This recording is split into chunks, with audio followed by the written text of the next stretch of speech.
Hello, bonjour, tout fati tout mwen yo, koman nou ye, mespire ke nou en form.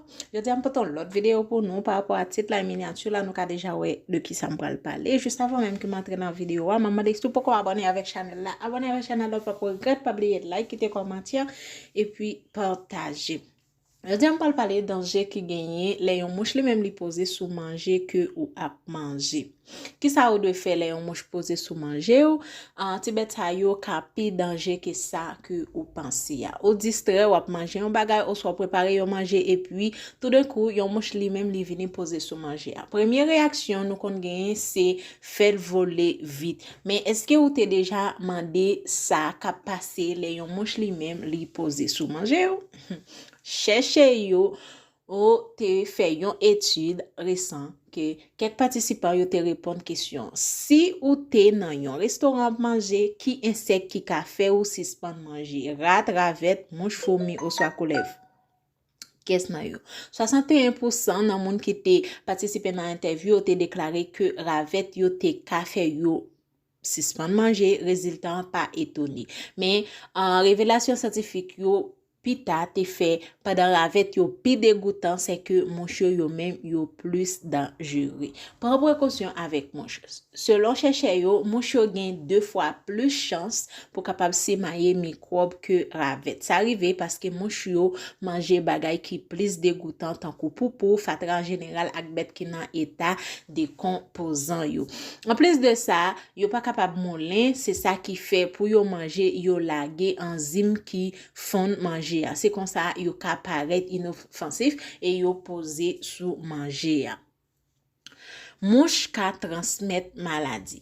Bactéries ak virus qui rete nan corps mouche lan ka transmet diverses maladies. Juste le fait que mouche lan li même li repose pied yo ou soit corps yo sous manger déjà permet à ce que yo transférer germes diverses qualités nan manger. Notez bien, parmi maladie mouche yo ka transmet nou gen choléra, dysenterie ak la fièvre typhoïde, c'est peut-être ça nous doit très attentif les ouais quelques mouches a volé tout près les wap manger ak nan sa yo posé pour manger ou. Li tapi bon pour pas manger ça encore les yon mouche li même li toilette soleil. Zé blanche que mouche yo même yo lage li capable contaminer. En plus de contaminer manger, yo ka cause maladie. Mouche fi capable tout pon zé nan manger, yo li teye tankou mouche bleu, ok? D'après biologiste, yo mouche plutôt matériel qui fermenté tankou poupou ou soit fatra, mais manger ou ka aider yo tout continuer petit yo. Et puis, yon mouche ka pon jusqu'à 120 œufs yon seul coup dans 8 à 24 heures de temps. Si la yo kale soti nan œuf yo et puis yo commence manger. Si yon moun accidentellement manger œuf sa yo, lave la ka passe nuit lan nan tripou ou soit colon ou et puis commence manger tissu yo. Ça qui la cause blessure ou bien yon liaison, OK? Et même menen ou a yon infection. Nan médecine yo reconnaît ça tankou miaz. En plus manger, mouche capable tout pon œuf yo sous parti nan corps moun tankou blessure ou bien malin sous peau. Nan ka sa miaz la li même li tout rivé.